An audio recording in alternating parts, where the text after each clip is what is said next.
Hello, my friends, and welcome to live coverage of GP Toronto, coming your way from Canada. You're in the booth with Riley Knight, and alongside me, Eduardo Sajgalik, the once and former King of Canada, my friends, has joined us. Modern specialist as well. It's been great to have his insight throughout the weekend. And on your screens, Craig Wescoe and Bertrand Joseph-Pare. And it looks like we got an interesting one here from Joseph-Pare. Elves is up and about. Yeah, I actually beat him in a local RPDQ a while back. Oh, yeah? And he's a big Elves player. He loves playing Elves.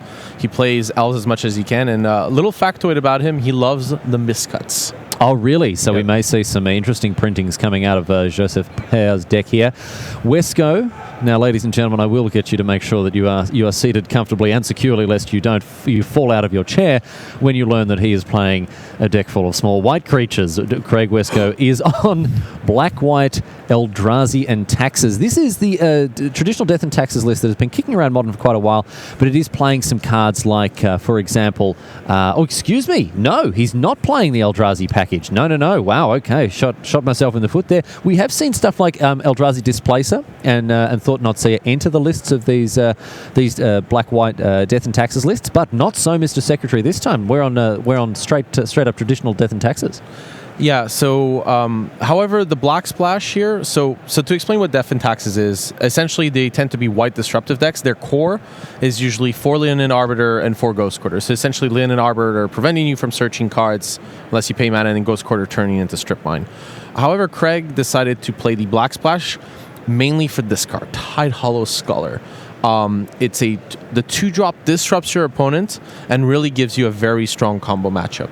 So Court of Calling, the pick here with the Tidehollow Scholar. Looks like Wescoe is also looking to leverage some pretty effective removal as a result of this Black Splash. Of course, Fatal Push at an all-time high in Modern at the moment. It really has changed the format a fair bit. And Kambal, the Console of Allocation, out of the board, in addition to Surgical Extraction, which is only a pseudo-black card, of course, a card that's black in name. So Court of Calling, the pick here with the Tidehollow Scholar, leaving Joseph-Pare with a double collected company hand, Eduardo. That's pretty good.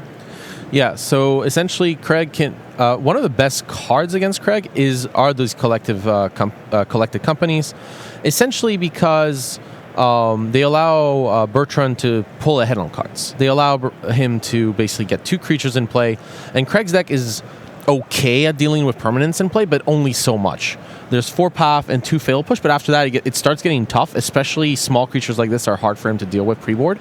And yeah, the combination here of Reclamation Sage plus Azuri's Regenerate is going to blank Fatal Pushes. Oh dear, yeah, this is rough stuff here for Wescoe, who just got completely blown out here. That Reclamation Sage, usually against, in creature matchups, is not at its best, but here, what a blowout. Yeah, and here you can see the biggest strength of the Elves deck. Essentially, Craig had to get rid of the Devoted Druid. It was very dangerous. It provided a lot of mana. With a Vizier of Remedies, it provided all of the mana. Mm-hmm. Every single last drop. Right, exactly. So the Elves deck acts as a combo deck. However, you get in these situations where, well, look at Bertrand's board. He has like 7 power, and he can activate Azuri with his Elvish Mystic, so he can get into this kind of creature strategy that like goes in the middle. It's like, well, you don't have a board. I'm just going to attack you for 7, 10, 15, activate my Azuri, make your life miserable in combat. Often we see this big combo type of finish to the Elves player with things like, for example, Craterhoof Behemoth, but Joseph-Pare, he's just slamming and jamming. We're going to see the activation of this overrun type effect, and Wescoe has had enough. He scoops up those mismatched basics, and all of a sudden we are going to a game. I mean, Wescoe's lands ran the full spectrum. We had an Alpha Swamp, and I think it was an Alpha Plains and a Rivals of Ixalan Swamp. The full gamut of magic, but it's not enough here for the White Weenie Master, and he goes down in game number 1 to Joseph-Pare. Let's have a look at the sideboards. I mean, can you talk in a general sense about what the Elves deck is trying to... Is that a typical match for Elves, and how does it change post-board? So essentially, these type of matchups tend to favor Elves a little bit. Essentially, creature matchups that are a little more engineered to deal with spells rather than creatures, you tend to be a little favored because you can get an Azuri. If you can get an Azuri and ride it to victory just by using its overrun ability, not needed to combo, you can kind of pull ahead with card like Dwynen's Elite, Azuri, Renegade Leader, and just build a slightly better board than your opponent.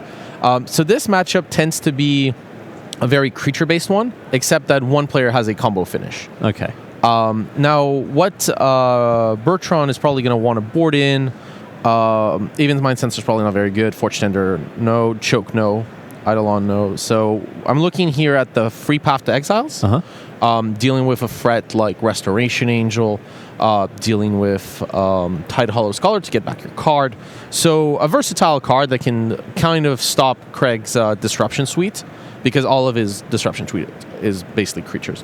And that's mainly what we're going to see, I think, is those free paths, and maybe the Scavenging Ooze as a secondary threat is just kind of keep with your plan, because your plan is good enough, and just add some paths and remove some of the more marginal cards from your deck. So probably losing something like a Selfless Spirit, since it's not very good in the face of Fatal Push. I noticed that in Bertrand Joseph-Pare's list here, he's not playing anything like a Craterhoof Behemoth or anything else like that, even though he is playing, Collector Company, Court of Calling, all of these other typical Elf spells. Is this the direction that Elves has taken recently? Have we moved away from hoofing people? Yeah, and basically that's because Green Sun Zenith doesn't exist. So having to Court of Calling for a Behemoth is usually counterproductive, since if you did that, well, all your creatures would be tapped, so it's not great. So basically the deck uses Azuri much more, because Azuri is better in games where you're not winning with the combo, and the combo relies a little more here on Devoted Druid and Vizier. So an Azuri is infinite damage already. Yeah, right. Right, because your mana tends to be like 1 to 3 or 2 to 4, and then from there infinite.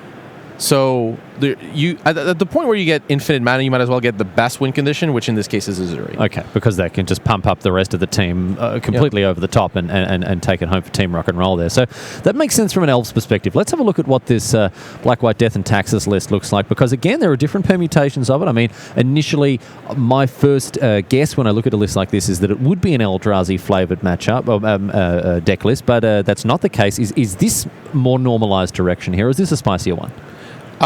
Craig played this at the Pro Tour, I believe, just this Disruption version. It's just the black splash, but it's playing very similar to the white version of Death and Taxes. So it has Restoration Angel, it has Blade Splicer, Flicker Wisp. Flicker Wisp does go in both, but Blade Splicer and Restoration Angel tend to go in more the mono white versions or the green white versions.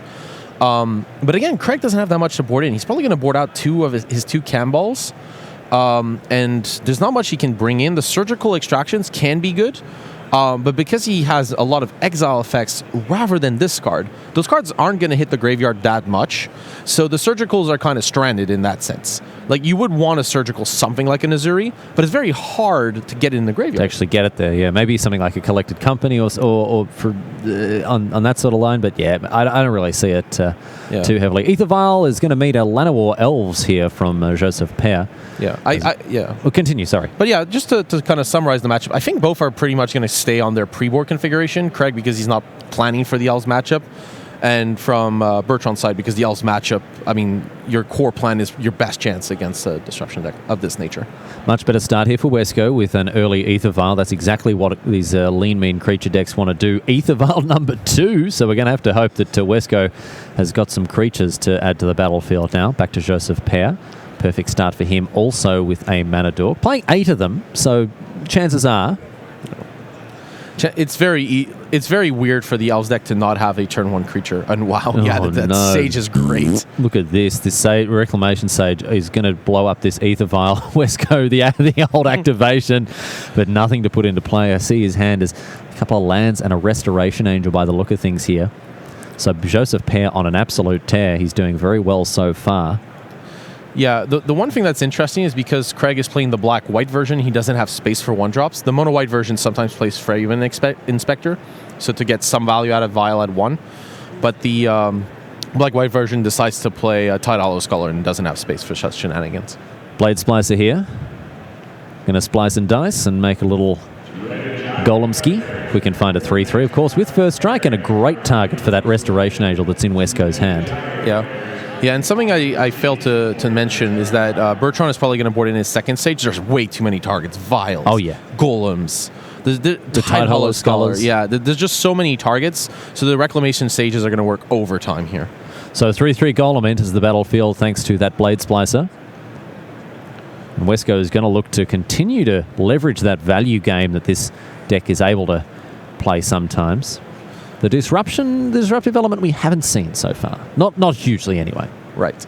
And basically Craig's plan for next turn is going to be play Restoration Angel on Blade Splicer and then hold and hope.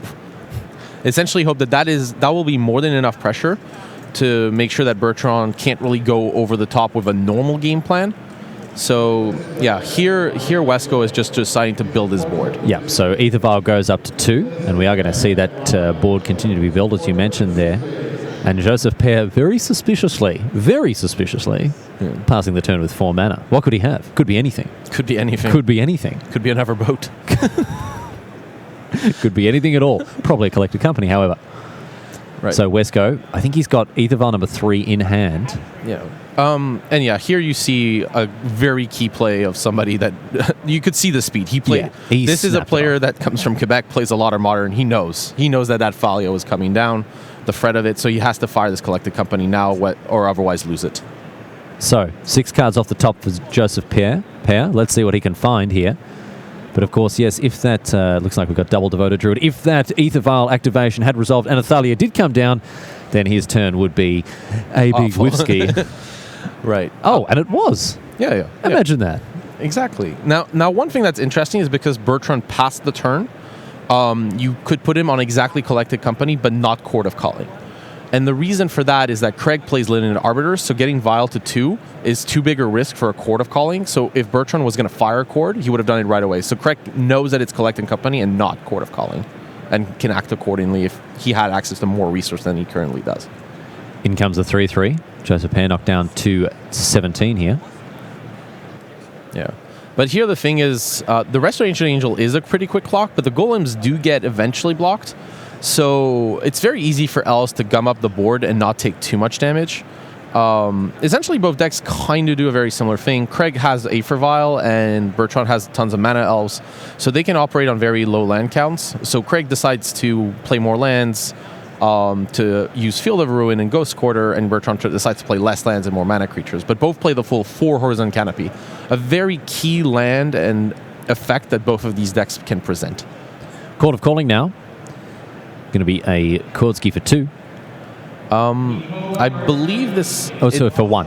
It's a Cord for 1. Yeah. So this is kind of a weird situation. If he verbally declared what the Cord would be for, then usually you just have to pay whatever the cost is and you check.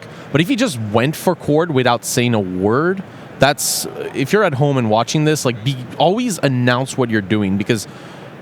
when you verbally announce what you're doing, then you're committing to doing that action the whole way. So if Bertrand had announced, I'm doing a Cord for 2, then he has to legally pay for a Cord for 2. Yeah, so which at that he can point, do. Right. But if he doesn't announce anything and just taps all the mana, all the creatures that he wants, then it just assume that he courts for max. Yep.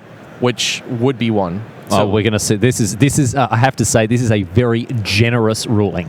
Very generous indeed if he's going to be allowed to rewind there. I've seen this situation before, where an X spell has been put on the stack in the face of Athalia. Rewind was the judge ruling there, and this very happily for Joseph-Pare means that he does have effectively infinite mana. So narrow squeak there for him. But all the same, that Court of Calling getting the job done, and the Vizier Devoted Druid combo is online. So what this effectively means, can you walk us through this combo here, Eduardo? Sure. It's you're going to see the effect very fast. So basically, Devoted Druid is a 0/2 that adds green mana, like an Elvish Mystic or Llanowar Elf.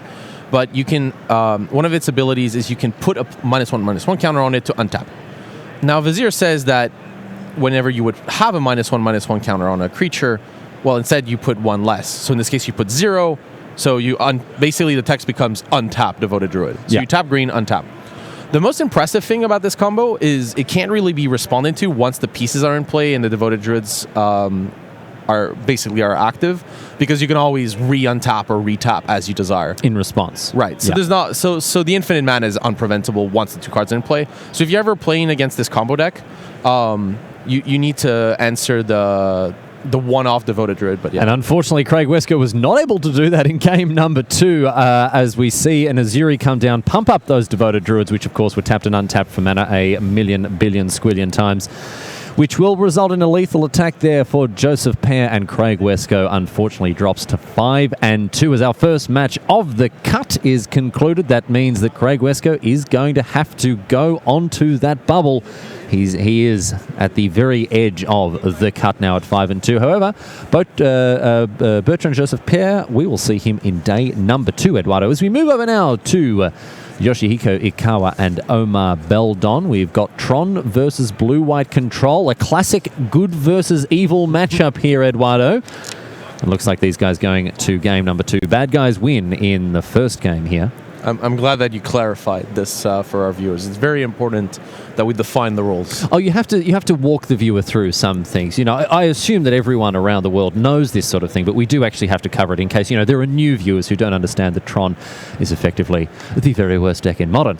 But from an evil perspective. Yes. So, but in any case, personal editorializing aside, looks like Ikawa's done very well to get up in game number 1 against Blue-White Control. Is that the way the matchup usually shakes out here, Eduardo? I'm going to double check just the lists. The thing is that the blue-white deck can basically use their Spreading Seas and Field of Ruins to kind of prevent the Tron deck from essentially going online.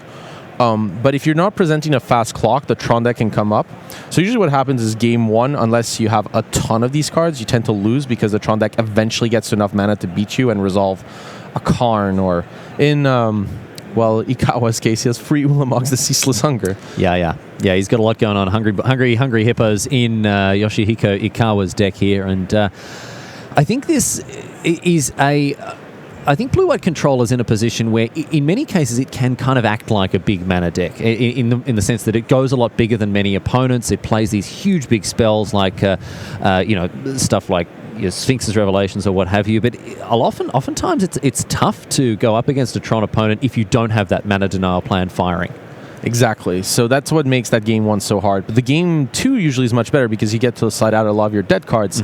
For example, Omar can board in 2 Ceremonious Rejection, an Emrakul, the Promised End, but maybe not for this matchup, but it's an interesting card. But like Free Monastery Mentors changes everything. I just very quickly, what in... By the beard of Zeus, why does he have an Emrakul, the Promised End, in his deck? Well, you know how like a lot of these decks go to time because of the control matchups? Is he actually tapping 15 lands to put that into play? No, this is Emrakul, the Promised End, not Emrakul, the Aeon's Torn. Not the Aeon's Torn. Okay. It's not good. It's the one that drives you insane. Yes, okay. Actually, wait, they both do that. They both do that. But in any case, no, it's the 13 drop. Just the 13 drop rather than the 15 drop. Excuse me.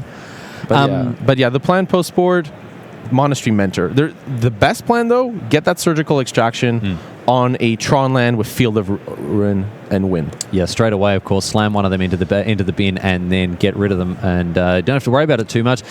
In seasons past, we've seen Sowing Salt. We see Crumble to Dust. All these cards that don't really see a lot of play these days, despite Tron being one of the biggest, baddest decks in the format.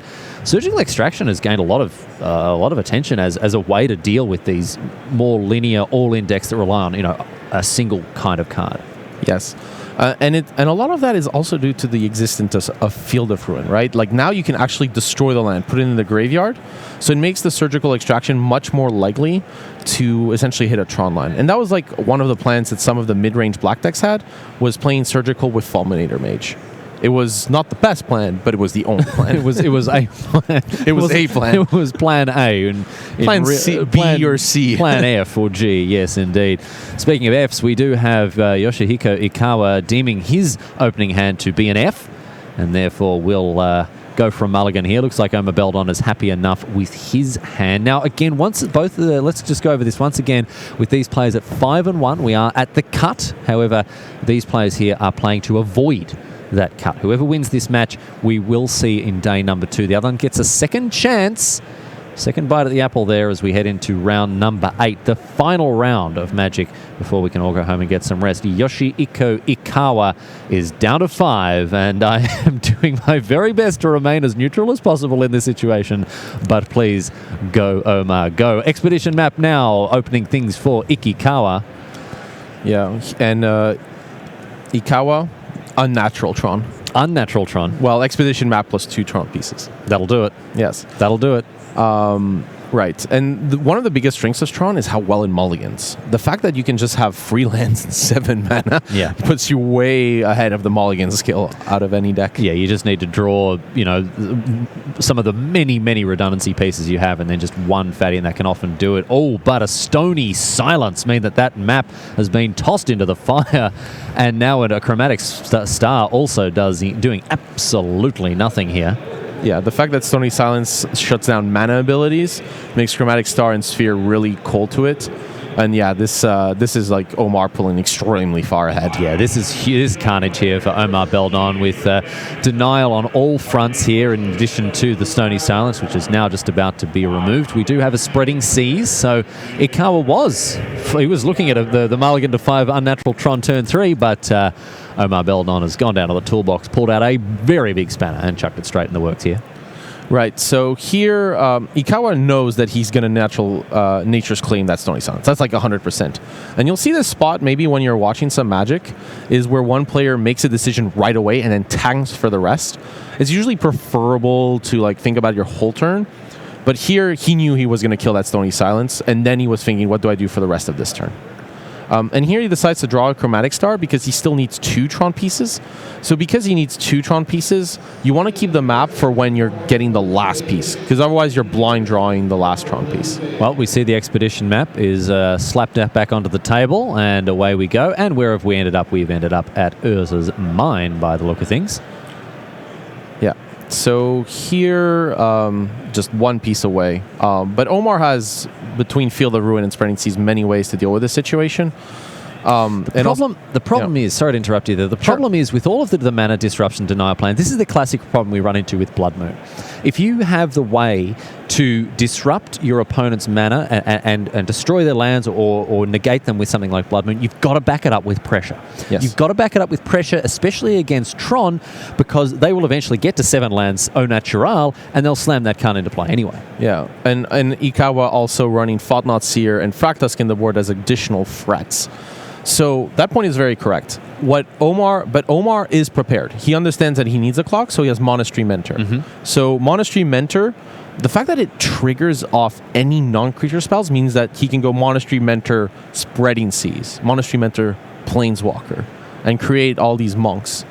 It's a threat that that actually seems really great in the blue-white decks, because a lot of people board out a lot of their ways to remove it. So post-board, you're like, okay, well, here's my Monastery Mentor. All the bolts and fatal pushes come out, and all of a sudden, yes, Monastery Mentor can begin teaching in earnest. And it's a great point that you make, the fact that it's, this tap-out version of control that we've talked about. It plays enchantments and planeswalkers.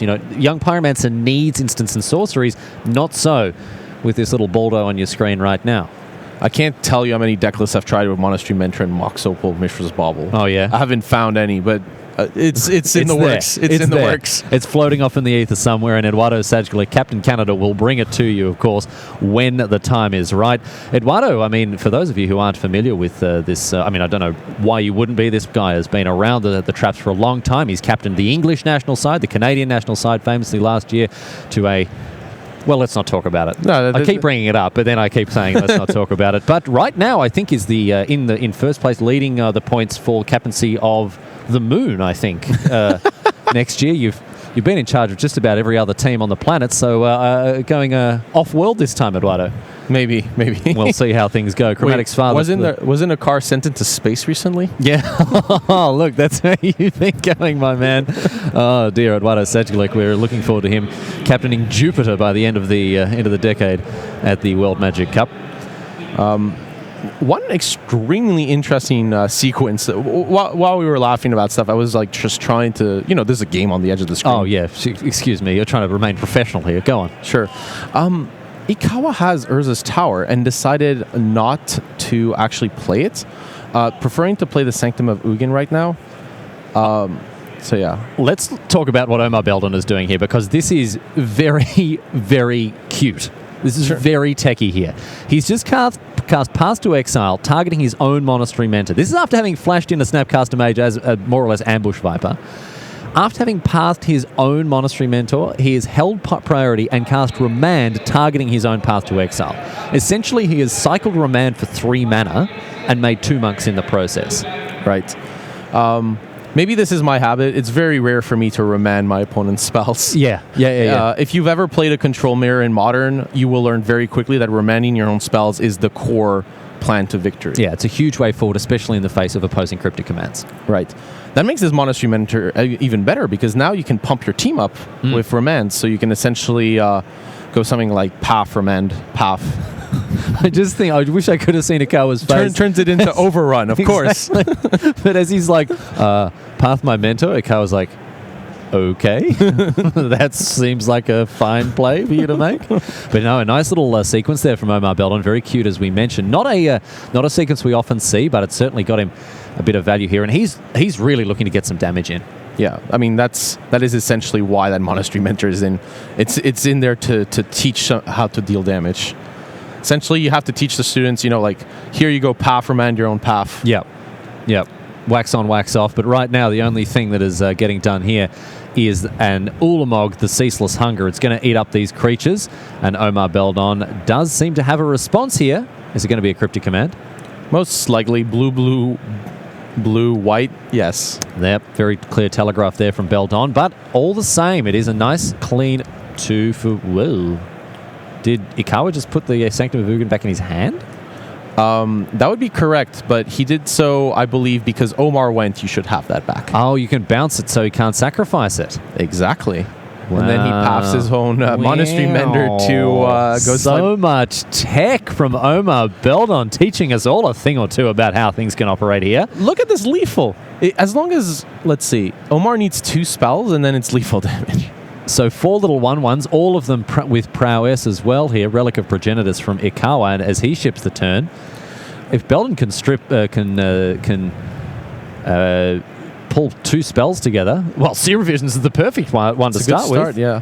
I'll notice. I believe that Omar forgot to get a land, for what it's worth, because you're not used to path to exiling your own creatures. Oh yeah, no, he didn't go. He didn't go, and he failed to find. And we're going to see another path to exile. No, it's Snapcaster Mage, flashback the Serum Visions, and that is that all over Red Rover. Some really impressive lines taken from Omar Beldon. A couple of eyebrows raised, of course, when he started casting Path to Exile on his own creatures, especially when he failed to find.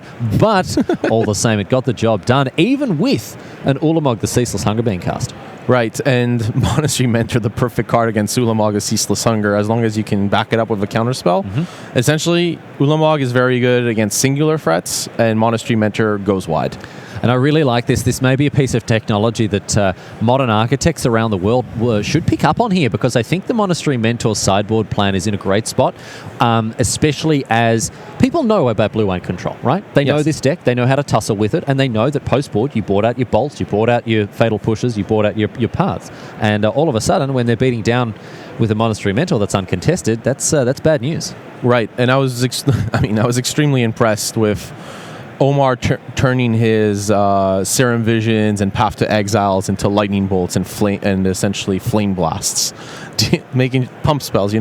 Overrun, blue-white overrun. Yeah. Little inspired charge type effects for Beldon there. No, he's used the tools. I mean, look, we've just gone down to his shed, right? He's working on a new brew, and he's there, and he's banging nails into this new brew with a spanner. And we're like, Omar, mate, that's not what a spanner is for. That's not the way that tool is supposed to be used, but I respect your approach, and I'm not going to say anything against it. Good on you, old son. He's done very well to equalize here against Yoshihiko Ikawa.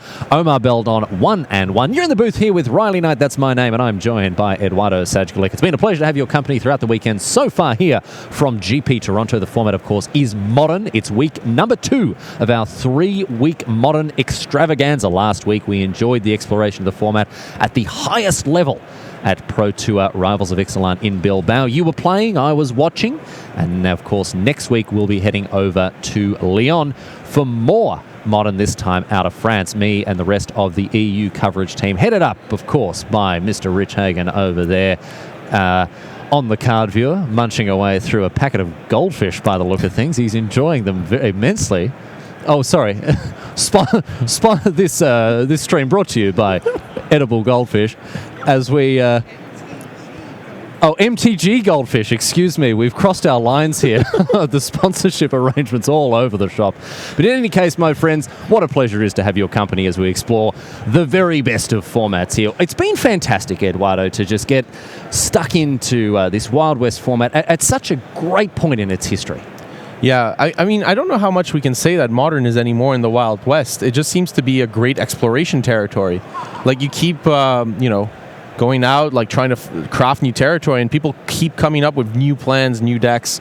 I mean, you don't even have to change the deck. Just like having free Monastery Mentors. Look at how much it changes the blue-white control deck. Look at how much it changes sideboarding, planning, how much Omar's opponents have to respect it and change their plans. Like, there's so much innovation possible because of how wide the format is.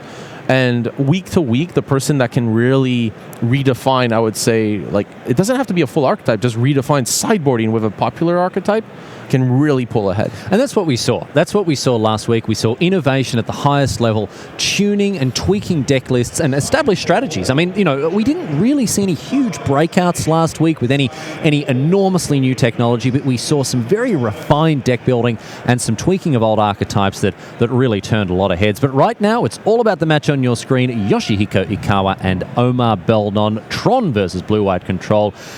Well, ever since we crawled out of the Proterozoic ooze and began to throw rocks at each other, this is a battle as old as time. Tron versus Control, and we're going to game number 3, Eduardo. Yep. Well, actually, Tron was printed in 1994, so it's around about the time that we were vaguely fish-like and growing legs, I would say. That's fair, yeah. But yeah, Ikawa has already got a natural Tron.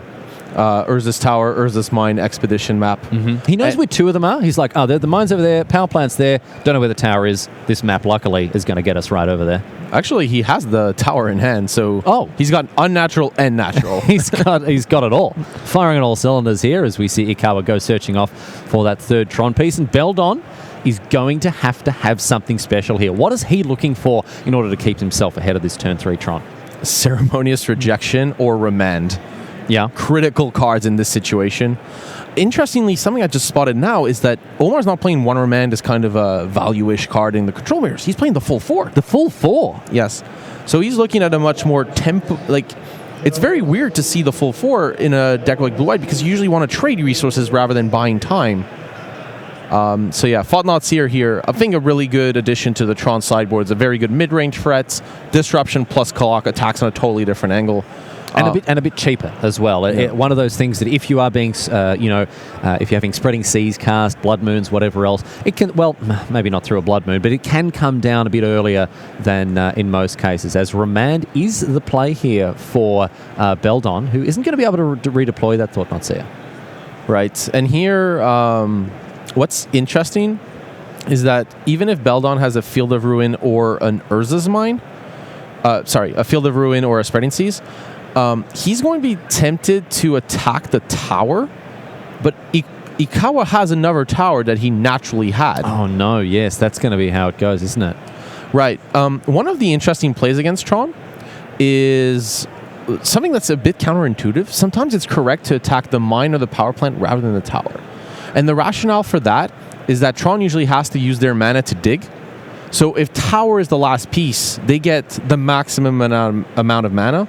But if mine or power plant is the last piece, they get 2 rather than the full 3. Mm-hmm. So it's better sometimes to leave the tower in play and attack the power plant or the mine, because then essentially you are basically removing 1 mana if they did get there.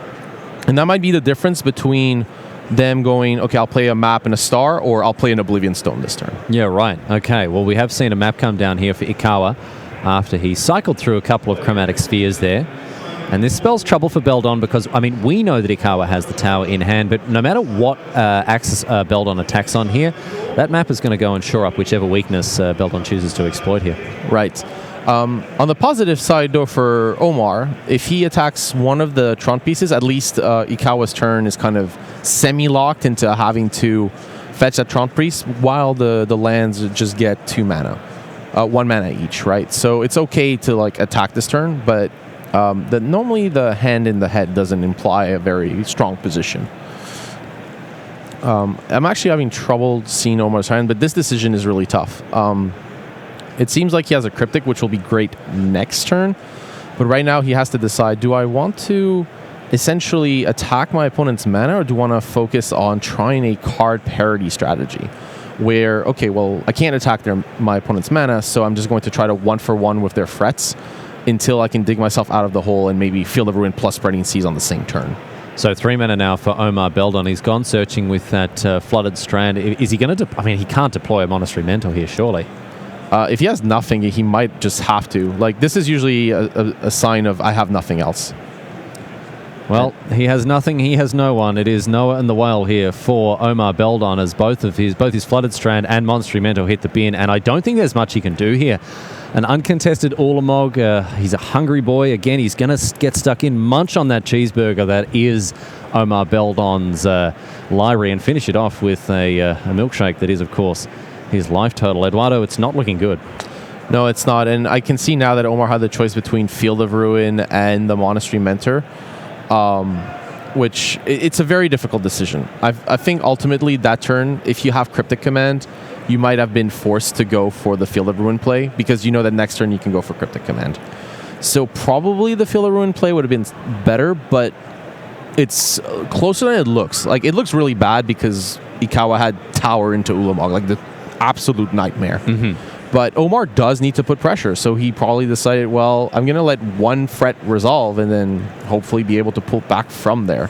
So here we see Beldon has activated his Field of Ruin and gone searching for a plane. So that's a nice sequence here for him, because it not only knocks out one of the Tron pieces, it also adds white untapped as well, critically, to his side of the battlefield. Maybe there's going to be a path to exile in the future of this Ulamog, but I mean, it's not looking good anyway you slice it here. No, I think the interaction card that I saw was the Tension Sphere, which is going to be probably way too slow, especially once Ikawa does anything else. I don't know what else is, but Ugin, Karn, you choose. Like, you can pick your poison. So 20 cards exiled now to Ulamog, the Ceaseless Hunger. Beldon clinging on for dear life here, but it's not looking good for the hero of blue-white control around the world. And of course, all of those dastardly villains who support Tron will be cackling and twirling their moustaches in glee here, stroking their bald cats in their volcano secret lairs. Can machines feel? It's getting very deep. Getting into some very deep stuff here, Eduardo. Expedition map, off they go. Going to go and search up a replacement mine by the look of things here. Yeah, just keep getting that piece. Let's go. Let's go back to 8 mana, and yeah, let's see if that Karn hits play, the lights are gonna go out very fast. Yes, indeed. We had someone referring to this in the chat as absolute carnage, and I would agree with that assessment here. And a Chromatic Sphere just as a sort of little afterthought there. Yeah. It's just that Ikawa wants to showcase that he's prepared for the matchup versus Lantern with 4 main deck hate pieces. Yeah. He wanted to make that very clear. Yes. Oh, dear.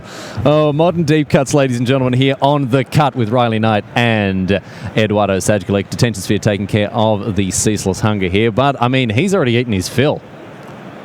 Yeah, and oh wow, another Karn, wonderful. Jeez, easy. This game's very easy. It's very, very easy. So I guess at this point I would just try to lock the game, and Omar's at free. I guess you could go Karn, remove White Source, Karn, remove Detention Sphere. That seems pretty strong. Or just Karn all the way up, then restart the game. Also an option.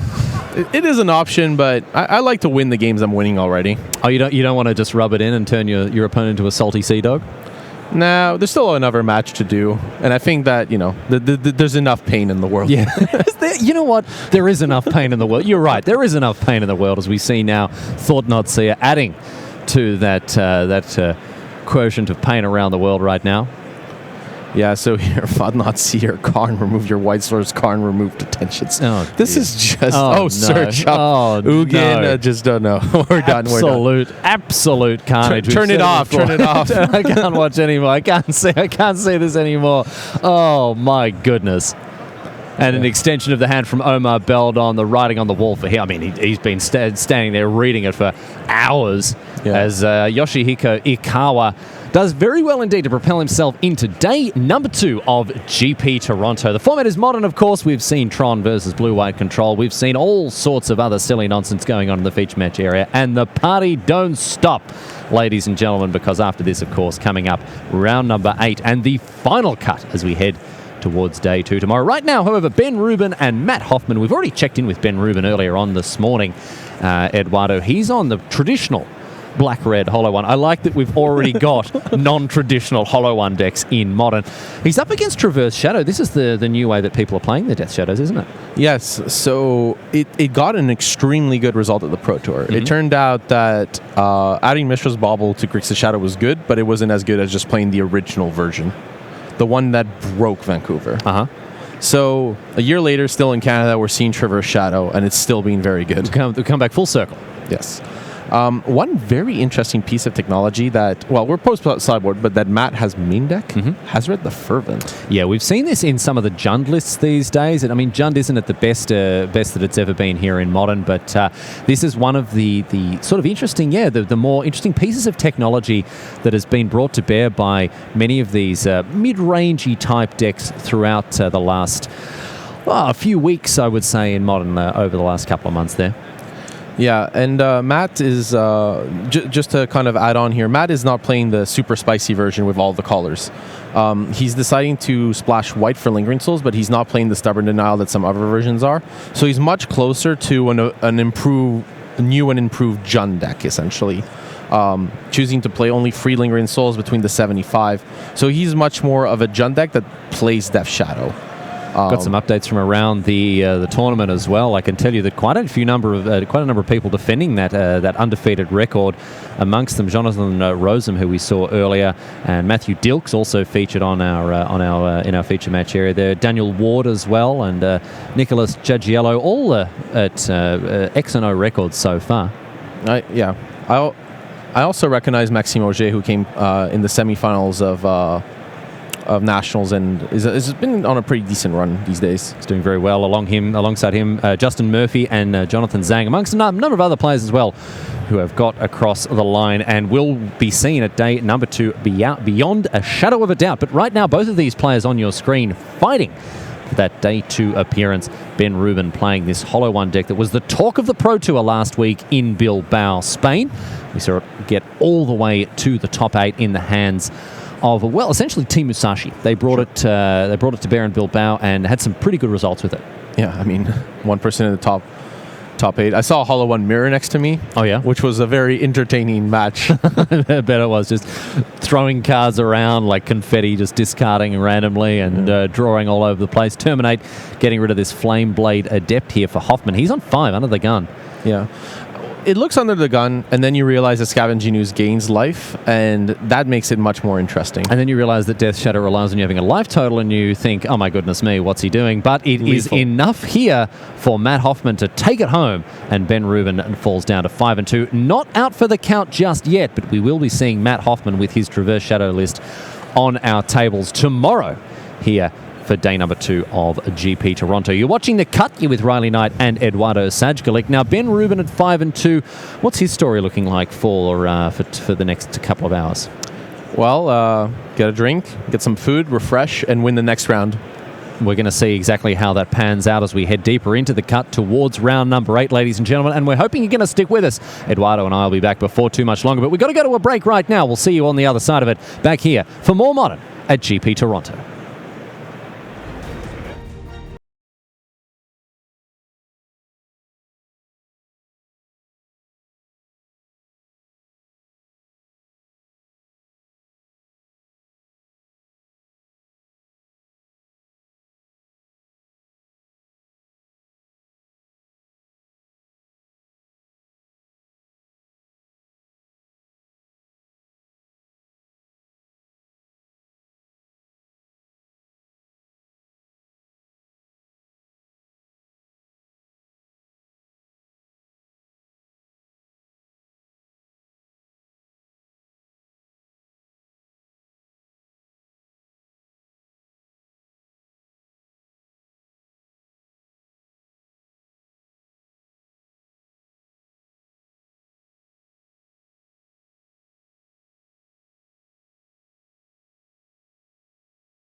Welcome to our city guide for the first double event of the year, Grand Prix Seattle, Standard and Legacy. For this one, we got some sweet shots of things that you get to do around the city while you're there. Let's check them out.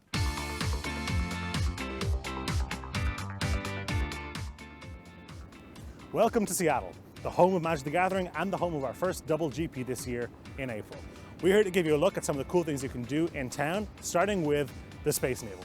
Built in 1962 for the World's Fair, it is 600 feet tall and is built to withstand earthquakes, massive winds, and has 25 lightning rods. Because with a building this big, you really want to be sure. Before the elevators were installed, workers commuted to work in a metal bucket. That's absolutely ridiculous. The views are amazing. You can see all of downtown, you can see Mount Rainier and like Elliott Bay and everything, and it actually is, even on what's like kind of a little bit of a foggy day, you can still see everything. It's actually awesome. Major part of the Space Needle is that the entire thing is filled with the intoxicating smell of caramel popcorn, which like I had to get a bag. I didn't remember doing it. I was just drawn in by it and I had to get it. Oh, it's so good. It's actually really good. Yeah. Come to the world's first ever Starbucks and try their special Pike Place roast. This is Pike Place Market, the #1 tourist attraction in Seattle. It's over 100 years old and is easily the best place in the state to see a fish get hurled 3 feet in the air. This is just a stone's throw from the Space Needle and is the Globe Fountain. It's this awesome water show fountain that plays music 24 hours a day, 7 days a week, and it's really cool because it's all lit up at night. This is the Artist Playground at the Seattle Center, which is kind of just a playground by day, but it's also a bunch of musical instruments. The swings have wind chimes attached to them. There's an entire pipe piano kind of thing you can play over there. It's actually really cool, and at night the whole thing's super quiet. The playground is also the only thing on our entire trip that has the coveted James seal of approval. You having a good time?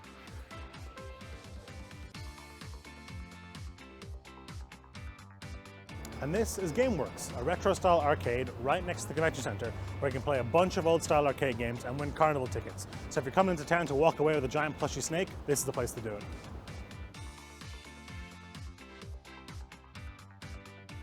When you're in Seattle, one of my favorite restaurants to go to is called Wild Ginger. It's not that far from the venue.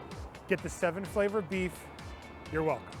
This is the Washington State Convention Center, which you'll be pleased to know is right in the middle of the city, which means there's tons of food, hotels, and things to do around here. And it's easy to find because of this giant archway. If you're flying into Seattle-Tacoma, or SeaTac as the locals call it, the best way to get to downtown Seattle is with the Light Link rail straight from the airport. Be it for Standard or for Legacy, we can't wait to see you at GP Seattle. And welcome back to the tournament floor here at GP Toronto. You're in the booth with Riley Knight. Alongside me, of course, Eduardo Sajglic. Great to have you along. Great to have you along, my friends. It is all party non-stop here in Toronto. We are well and truly into the cut here on day #1 as we head towards the spiky end of things tomorrow. And Eduardo, we're going to jump into some time warp magic right here and right now for our viewing pleasure. We're going to get stuck in between a pretty interesting matchup here between some some players are in very, very different positions in their career here, Eduardo. Tell us a little bit. I mean, we all know Alexander Hayne, one of the greatest players on earth, currently tied for the Captain Canada race with Pascal Maynard, Pro Tour champion. He's been everywhere. He's done it all. Jacob Murray, however, you can give us a little insight on his Magic career. Right. Well, number of GPs played, 0.25. I mean, this is his first one. This is his first GP. And he's 5-1 against a Pro Tour champion. That's what happens. You have to start somewhere. Yeah. Well, if this is where Jacob Murray is starting, wow, he's in a great spot here as we see this burn deck has unfortunately gone down to Alexander Hayne in game #1, and Hayne is here in a position to tear apart Murray's hand in game #2. How do you like the Traverse Shadow matchup against Burn? It's a very, I guess, song and dance sort of matchup. Because the Shadow decks want to lose some life, but not too much. Yeah. Not all the way to not 0. 20. Right.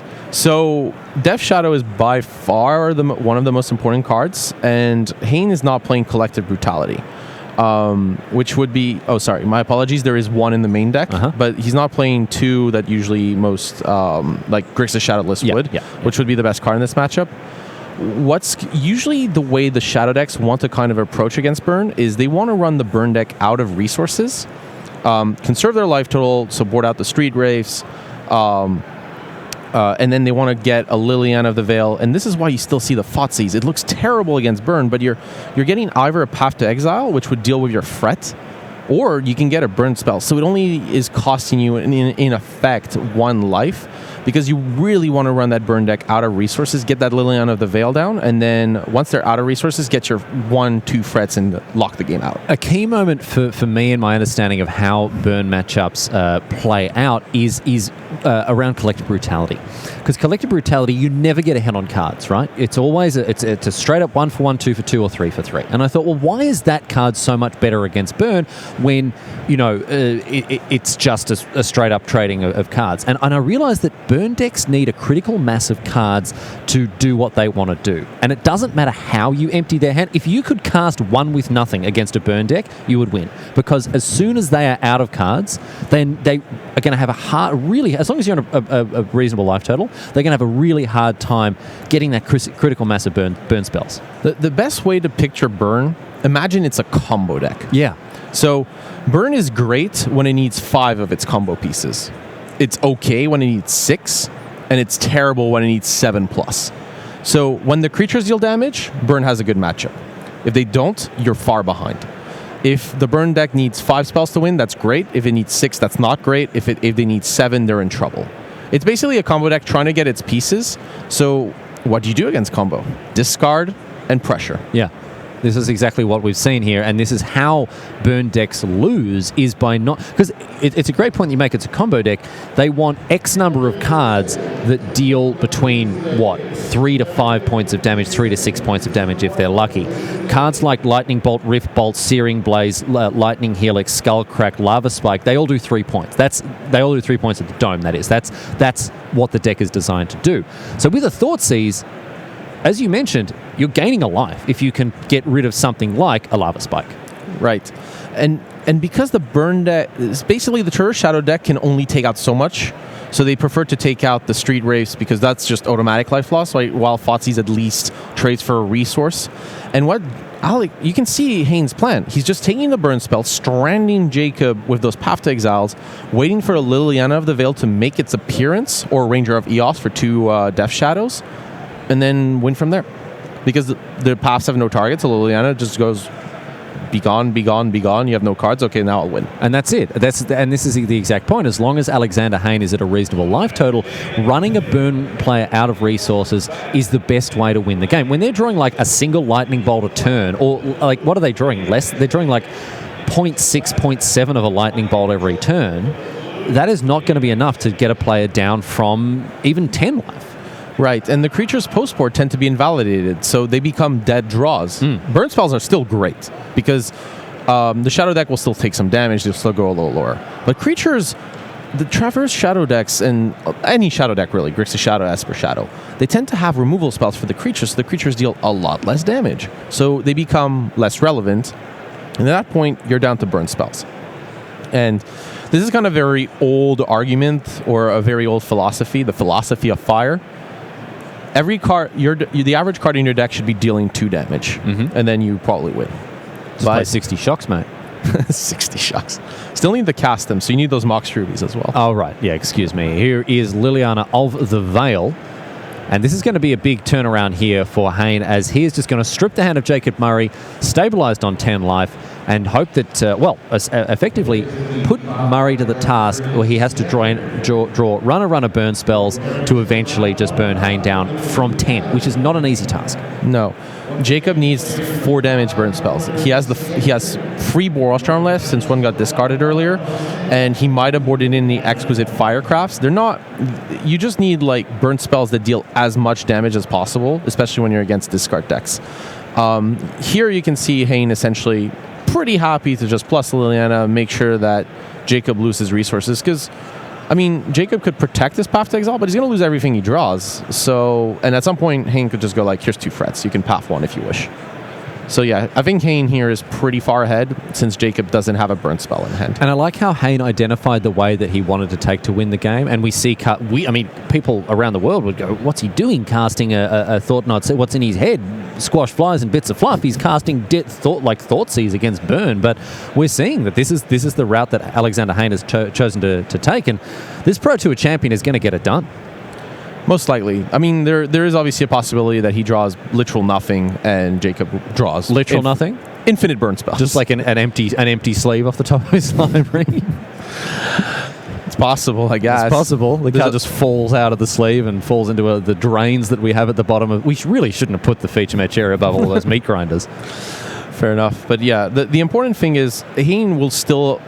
Okay, that Street Wraith actually surprises me a lot. That it's still in the deck? Yeah, because unlike Thoughtseize that trades for a resource, Street Wraith does not. It replaces itself. So losing 2 life definitely has a cost. It's not free to have a card like Street Wraith in your deck, so that's a lot. It's obvious why he has it in there, so he can discard it to Liliana the Veil. Oh, sorry, right. That makes more sense. Broke it. There we go. It's also because the way Hane designed his sideboard, there aren't so many cards you would want against burn. So that would be, I guess, why Street Wraith is there. But it's really weird because I would probably take out every copy of Street Wraith before I started taking out copies of Thoughtseize. And yeah, you can see here the Liliana discard plan in full motion. Continuing up and up she goes. Here is the second path to exile is cleared from Murray's hand. So now Hayne knows the path is clear. He can start to deploy threats. Murray with a single, I think it's a Boros Charm in hand. Yeah. The Boros Charm actually perfect because the burn deck is at its best in multiples of free. And the Boros Charm putting Hane to 6 is extremely relevant, although that land was terrible. Yeah, this is the thing. Murray's in a position, he's got to use it or lose it here because this Liliana is going to take care of things. And it is a Bloodstained Mire. Oh dear. So Hane now again just has to play the waiting game. If he's got any way to stabilize his life total a little bit further, or just start whacking and cracking.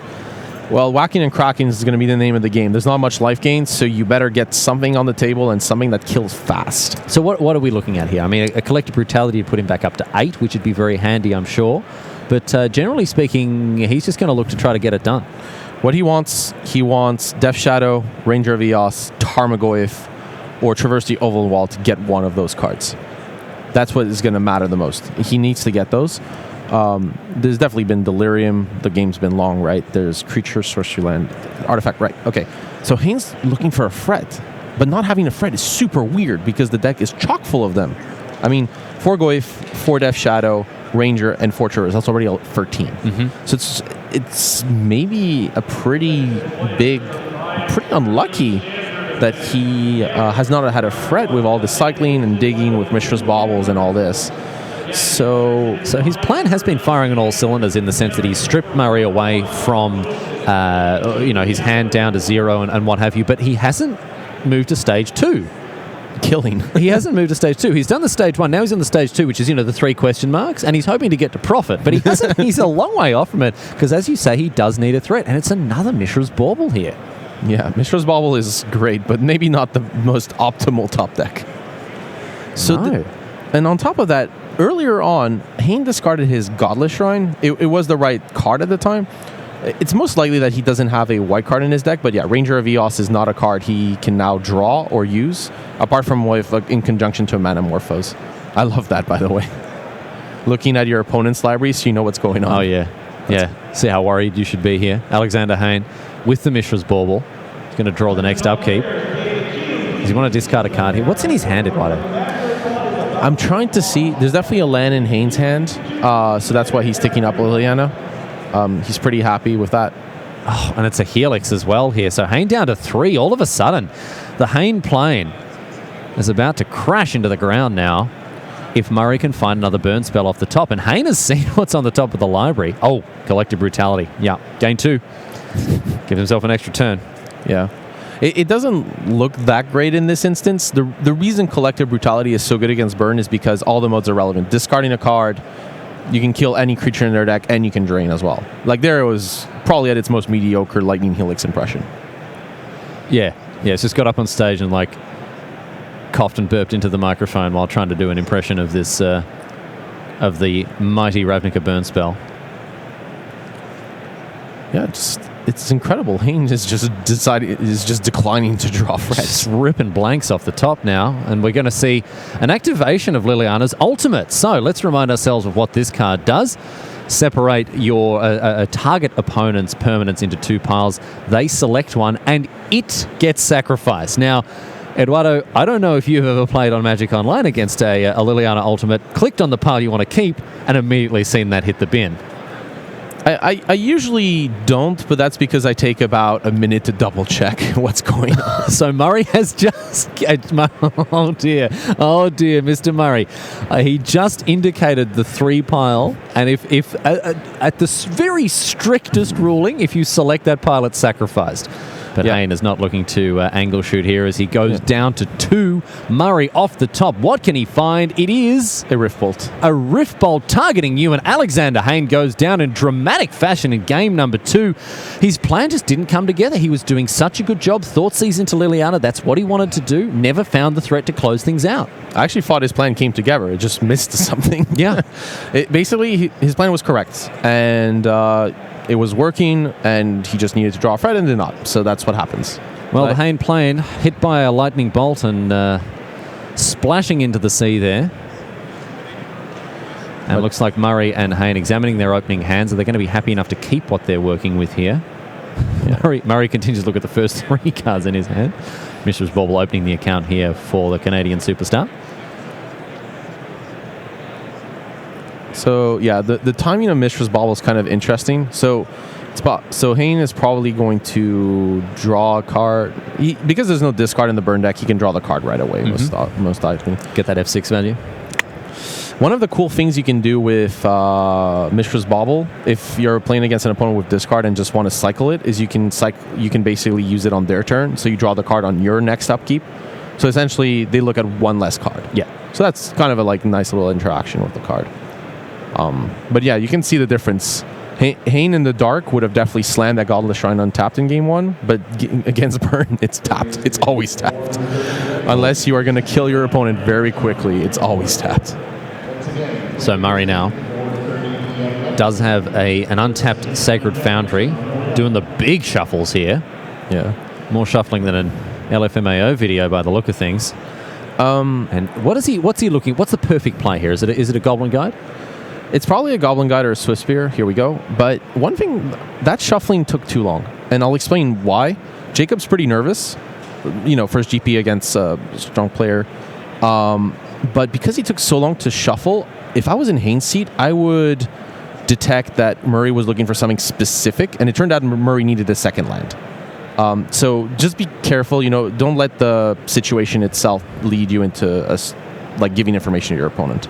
So Alexander Hayne now has used a Fatal Push to take care of that Goblin Guide after having received a generous swamp from the top of his library. It looked like he kept the old one land Arena. Yeah, and he didn't hit his second land until that Goblin Guide decided to deliver. So coming up with the goods now, but this Eidolon of the Great Revel does require an immediate answer, and Hayne does have exactly that with another copy of Fatal Push. Eidolon down. Yeah. And here's the Thoughtseize. There we go. One of the coolest things you can do with Eidolon, with Death Shadow, is use it as a mutagenic growth enabler. So essentially casting spells to grow your shadows. Obviously not the best in post-board games especially, but yeah. Again, you can see Jacob's hand, 2 Path to Exiles. Normally very good cards against Shadow, they work very well against Shadow and Tarmogoyf. But if Hane's plan is to just get a Liliana and get those cards out, they're much worse. Because now, it depends on what Hane's hand is, and that's why Thoughtseize is just so great of a card, is Hane can go I actually don't mind these burn spells, get a high enough life total, or I can take the paths, or I can take the paths with Liliana down the line. The fact that you can choose your game plan is insane. And Hane here takes the biggest damage burn spell. Essentially, in the dark, that's probably the right move since he can get rid of Path to Exiles down the line. I mean, Murray is playing a deck that just has so much redundancy here. So Hayne looking to take, any one of the cards that kind of sticks its head up a little bit too high above the other poppies here. Yeah. So what does Hayne have to do here? What's his way forward? He's seen Murray's hand. He knows what Murray's trying to do. Hayne is the one who has to dictate the way that this game continues. To some degree. However, Hane is stuck on mana. Having only 2 lands means that Hane's options are pretty restricted. So, and he may have multiple Death Shadows. So this is an interesting spot where the burn deck maybe should withhold their burn until the last possible second rather than giving your opponent the opportunity to go to something like 10 or 9 life and start casting shadows. So it's okay. So you can see here, Murray decided not to fire off a burn spell at end of turn because he doesn't want Hane to go below 13. He doesn't want Hane to be able to put even a 2/2 shadow in play because Murray can't afford to use a burn spell on a shadow, so it would be a path. So the way to do it is Murray's essentially stranding Hane's shadows. I like this play a lot here from Murray. He knows that Hane must have a handful of business if he's not casting anything, or sorry, if he's not being able to play lands. So he's sort of trying to prevent, he's attempting to contain Hane. Yes. Which I think is great. Yeah, it's the control burn plan. Yeah, that's it. Hey, it won Loic Le Briand a GP when he brought in 4 Relic of Progenitors against a black-green Tron, black-green rock deck and tried to out-control his opponent, and somehow it worked. There was also Shrine of Burning Rage, which helps a lot with that plan. Yeah, that's true. He just did the big one-shot at the end. Yeah, and that was like, Shrine of Burning Rage was really good technology when Shadow was omnipresent because it was a really good way to win in those matchups. But yeah. Shrine of Burning Rage has not been adopted as wide technology. I know Loic still plays it, but he's one of the few that does. So it's popular technology by Loic and certain regions in France, but it doesn't seem to have like panned out in the greater wide world. It's one of those like French regional things, like in certain parts of France, like you do 2 kisses on the cheek, and then in some it's 3, and some it's 4. That's ridiculous. How do they get anything else done? You've spent some time in France. Well, I'm French, so yeah. Well, how do people get anything done in those regions of France where you're supposed to do 4 cheek kisses when you meet someone? We just redefine what getting done means. But like you turn up, you say hello to someone, and then like you've got 2 or 3 seconds before you have to say goodbye. I don't know how. How does France even work, really? Alexander Hayne, however, this game is not working out for him with only 2 lands in play, and Murray's doing a great containment job here as he's sandbagging those burn spells and preventing Hane from enacting his game plan here. Right, and at some point, Hane has to decide, do I want to take damage? And it looks like things have sped up a little bit. We're looking into Time Walk Turbo, I suspect, here. Oh, yeah. Yeah. As we approach round number 8, the final round of day number 1, we are going to speed things up a little bit. Make sure we get that result on your screen before we head to round number 8. And Hane has finally found that 3rd land, Polluted Delta. Right. So, interestingly, I believe Hane has access to Liliana of the Veil, but doesn't have another basic swamp. So instead of taking damage, Hane is just recognizing I can't bolt myself. So I'm going to get a green source at end of turn, which I need anyways, and just not take the damage here. And interestingly, Murray started to fire off those burn spells now that Hane can put himself below 13. With the fetch land, it means that in any case, Hane will be able to start deploying his Death Shadows. And Murray recognizes this is the time that I start to put the pedal to the metal. Yeah. I mean, another fetch line would have done the trick, just putting Hane to 12, and then you don't want to aim a burn spell at a shadow in spots like this. So, yeah, now Hane's best chance here, I would suspect, is to get that Liliana down, start stripping Jacob's resources, and hopefully kill Jacob as fast as possible. What's interesting here is Jacob could discard Path, but then he's kind of forced down the line where he has to burn out Hane. But he could also discard... If he discards burn spells, then Jacob's not winning. No, even though he does have the hard answers to any creatures that Hane could play, it does mean that Hane on 10 life, I mean, we said this was stable last time, and we saw how it wasn't, but Hane, you'd have to think, has got a hand full of business. Yeah, not doing anything for the whole game. Yeah, hopefully there's something happening. So now we're going to see a Collective Brutality, and it's just, well, no escalation? That's actually kind of a strange-ish play, but... with Skullcrack, it makes a little more sense. He just went for the duress mode. But don't you just want to gain 2 life? How good is Alexander Hane's hand? Well, it might be that Alex read Jacob for the Skullcrack, or saw it earlier. Okay. It's been a long game. Oh, sure, with the earlier thought seeds. Right. Jeez. And you can see the clock. 9-9. And Hane now has the impetus because Murray has to peel exactly Boros Charm here. Or double burst spells over 2 turns, but yeah, the fact that Jacob bricked on this turn means that, you're down to Boros Charm or Exquisite Firecraft. Team of Battle Rage from Alexander Hane could close it out, but instead it's just going to be the attack now. It's not normally a card you want. Team of Battle Rage is not very good in situations where you're trying to strip your opponent of resources. This leaves Jacob to Exquisite Firecraft or Boros Charm. I would like to see a slam. Come on, slam. slam and jam. Well, you didn't slam, so you don't win. That's how it works. Is that it? Yes. Monastery Swift Spear is not enough for Jacob Murray as Alexander Hayne takes out a very tight one there. It's impressive play from Jacob Murray in his first ever GP, taking out game number 2. But a handshake sealing the deal here for the Canadian superstar, the Pro Tour champion, getting it done. And he'll be here at day number 2. We're going to go to a break, my friends. We'll be back on the other side of it with more Modern coming your way from GP Toronto.